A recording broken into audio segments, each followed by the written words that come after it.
بسم اللہ الرحمن الرحیم۔ حکایت پنجم،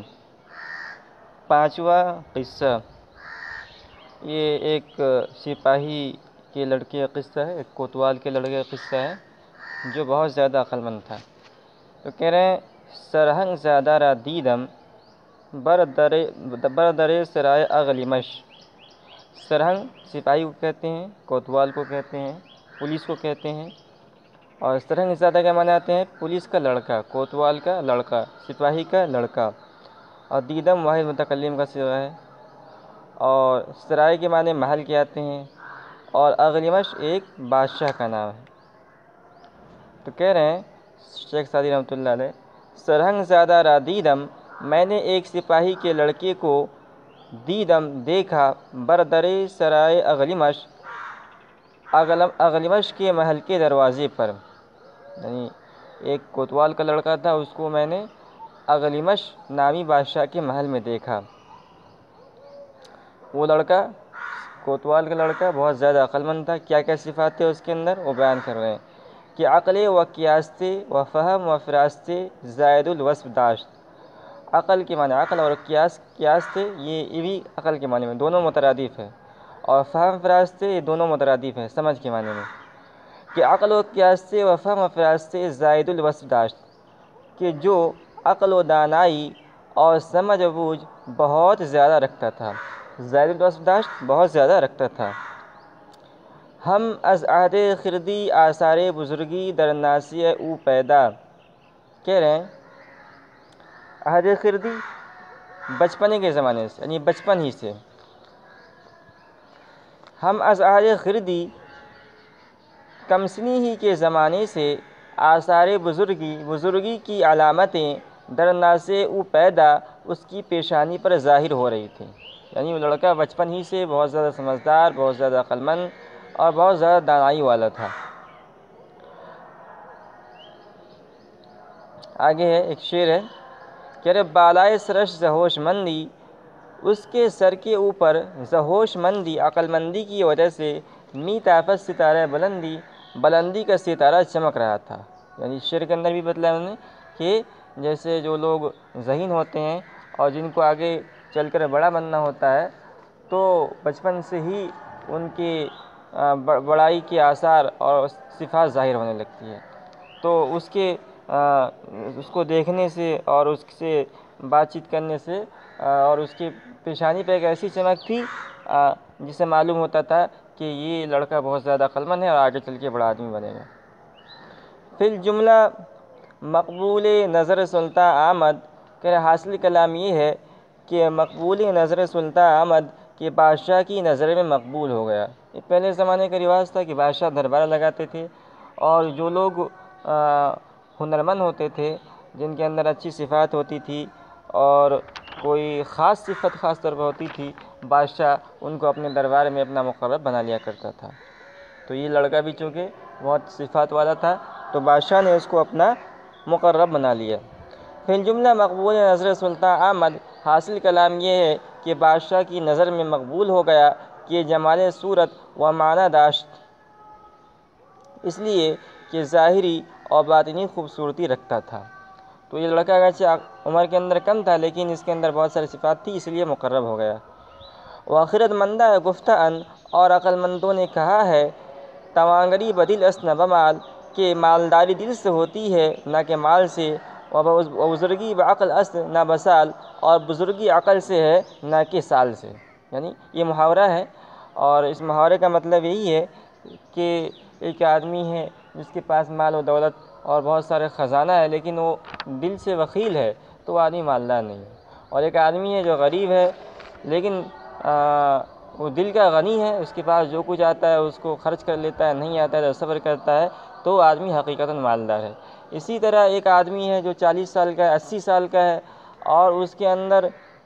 بزرگی نہیں ہے، تو وہ آدمی جو ہے عقل مند نہیں ہے۔ اور دوسرا آدمی ہے جو کم عمر کا ہے، 15 سال کا ہے، 20 سال کا ہے، اور اس کے اندر بزرگوں والی صفات ہے، بڑی عمر والی صفات ہے، تو وہ آدمی بزرگ ہے۔ ابنائے جنس، اب جیسا کہ یہ دستور ہے دنیا کا کہ جس کے اندر اچھی صفات ہوتی ہے تو اس صفات کی وجہ سے جو معاصرین ہوتے ہیں وہ حسد کرنے لگتے ہیں، تو معاصرین حسد کرنے لگتے ہیں، تو اس کے ساتھ بھی ایسا ہی معاملہ ہوا۔ اس کے جو معاصر تھے، اس کے ہم عمر جو لڑکے تھے، وہ اس سے حسد کرنے لگے۔ تو کہہ رہے ہیں ابنائے جنس او برمنصب او حسد بردند، اس کے ہم جنس اس کے عہدے پر حسد کرنے لگے، و بجنایت متہم کردن، اور ایک خیانت کے ساتھ متہم کیا، یعنی اس پر ایک الزام لگا کہ اس نے یہ خیانت کیا ہے مال کے اندر۔ ودر کشتن او سعی بے فائدہ نمودن، اور اس کے مار ڈالنے کی بے فائدہ کوشش کی، یعنی تدبیر بنائے کسی طرح اس کو قتل کر دیا جائے تاکہ یہ بادشاہ کی نظر میں ہم بھی اسی کے برابر ہیں، ہم بھی اسی کی عمر کے ہیں، اور بادشاہ ہمیں ہماری کوئی قدر نہیں کرتا ہے، اس کی قدر کرتا ہے۔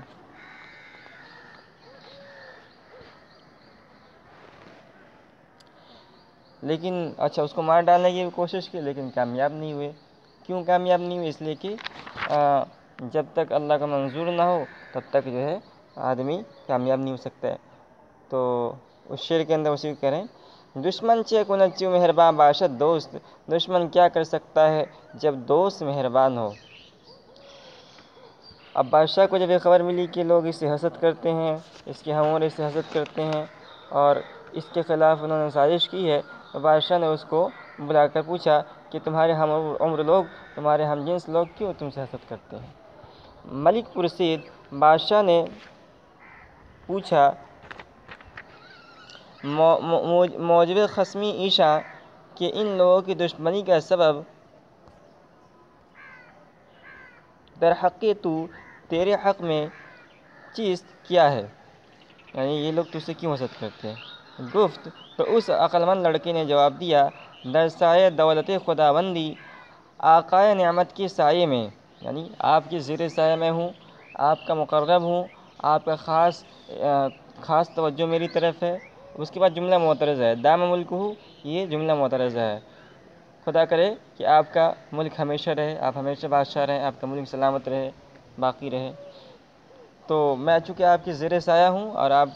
خاص نظر احترام میری طرف ہے، تو ہم گنارا راضی کردم، میں نے سب کو راضی کیا، مگر حسودہ، مگر حسد کرنے والے کو کہ راضی نمی شود، کہ وہ راضی نہیں ہوں گے الا بزوال نعمت من، مگر میری نعمت کے زوال سے، یعنی میں جس مقام مرتبے پہ ہوں، اس مقام مرتبے پہ رہ کی کوشش کی کہ میں سب کو خوش کر لوں، اور میں اس میں کامیاب بھی ہو گیا، لیکن سوائے حاسدین کے، حسد کرنے والے کو میں خوش نہیں کر سکا، اور خوش اس لیے نہیں کر سکا کہ ان کی جو حسد کی بیماری ہے وہ ایک ہی چیز دور کر سکتی ہے، اور یہ کہ آپ جو ہے مجھے اپنے دربار سے بھگا دیں، آپ مجھے اپنا مقرب جو بنایا آپ نے مجھے اپنا مقرب سے ہٹا لیں، تو یہ لوگ خوش ہو جائیں گے۔ و اقبال خداوندی، باقی بات خداوند کی دولت و اقبال ہمیشہ رہے، یعنی آپ ہمیشہ آپ کی بادشاہت رہے، قائم رہے۔ اب اس کے بعد اس نے ایک شعر پڑھا، اور اس شعر کے اندر اس نے یہ حسد کی جو بیماری ہوتی ہے اور اس کا کیا علاج ہے اس کو اس نے بتایا۔ توانم ای کی نیازارم اندرونے کسے، توانم واحد متکلم کا صیغہ ہے، میں یہ کر سکتا ہوں، میں اس کی طاقت رکھتا ہوں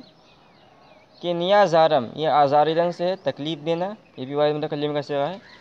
اندرونے کسے، اندرون، اندر کہتے ہیں، یہاں مراد دل ہے۔ تو اس نے کہا توانم ای کے نیازارم اندرونے کسے، میں یہ کر سکتا ہوں کہ کسی کے دل کو تکلیف نہ پہنچاؤں، حسود راچے کنم، حسد کرنے والے کو میں کیا کروں، حسود راچے کنم، میں حسد کرنے والے کو کیا کروں، کو از، یہ کی از کا مخفف ہے، کو از خود برنج در است، اس لیے کہ وہ خود ہی رنج میں ہے، تو میں حاسدین کی تکلیف کو میں کیسے دور کر سکتا ہوں، ان کو جو تکلیف پہنچ رہی ہے میں اس کو دور کرنے کی طاقت نہیں رکھتا، اس لیے کہ وہ اپنی ہی عمل سے اور اپنی ہی سوچ فکر سے تکلیف کے اندر ہے۔ اب ان کا کیا علاج ہے، ان کے حسد کیسے دور ہو، ان کی تکلیف کیسے دور ہو، ایک ہی علاج ہے کہ وہ مر جائیں۔ بمیرتا، تو یہ مردن سے ہے، واحد امر حاضر کا صیغہ ہے، تو مر جا کے معنی میں، بمیرتا بمیرتا اے حاسد مر جاتا برہی تاکہ تو چھٹکارا پالے۔ بمیرتا برہی اے حسود، اے حاسد مر جاتا کہ تو چھٹکارا پالے، کی رنج ایست اس لیے کہ ایک ایسا رنج ہے کہ از مشقت او کہ اس کی تکلیف سے جز و مرگ سوائے موت کے نتواں رست کوئی چھٹکارا نہیں ہو سکتا ہے۔ اس کے بعد اس نے ایک اور شعر پڑھا اور اس شعر کے اندر اس نے پیغام دیا کہ دنیا کے اندر دو قسم کے لوگ ہیں، ایک نیک بخت لوگ ہیں اور دوسرے بدبخت لوگ ہیں، اور ہر ایک کی سوچ و فکر الگ الگ ہوتی ہے۔ تو شور بختہ کہتے ہیں بد نصیب لوگوں کو، بدبخت لوگوں کو۔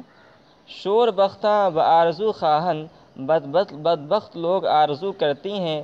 مقبل آرا زوال نعمت وجہ، خوش نصیبوں کی نعمت اور مرتبہ کے زوال کی۔ یعنی بدبخت لوگ کی خواہش ہوتی ہے کہ ہمیں یہ نعمت ملے نہ ملے، لیکن جو نصیب والے کو نعمت مل گئی وہ ختم ہو جائے۔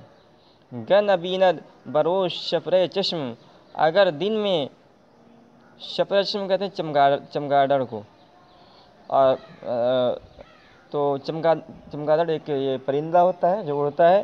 اور اس کے اندر ایک عیب یہ ہوتی ہے کہ اس کو دن کے اندر کوئی چیز نظر نہیں آتی، جیسے ہی سورج نکلتا ہے وہ اندھا ہو جاتا ہے اور رات میں ہی وہ دیکھ پاتا ہے۔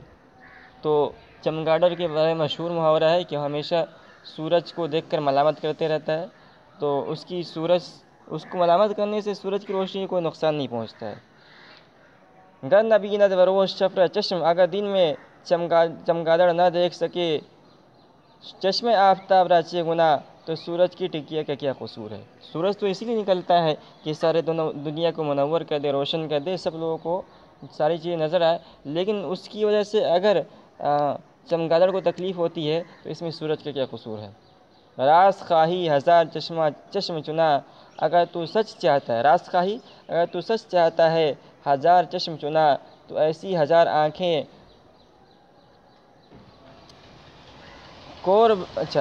چنا کور، تو ایسی ہزار آنکھیں اندھی، ہزار چشم چنا کور ایسی ہزار آنکھیں اندھی، بہتر کہ آفتاب سیاہ، اس بات سے بہتر ہے اس بات سے کہ آفتاب سیاہ ہو جائے۔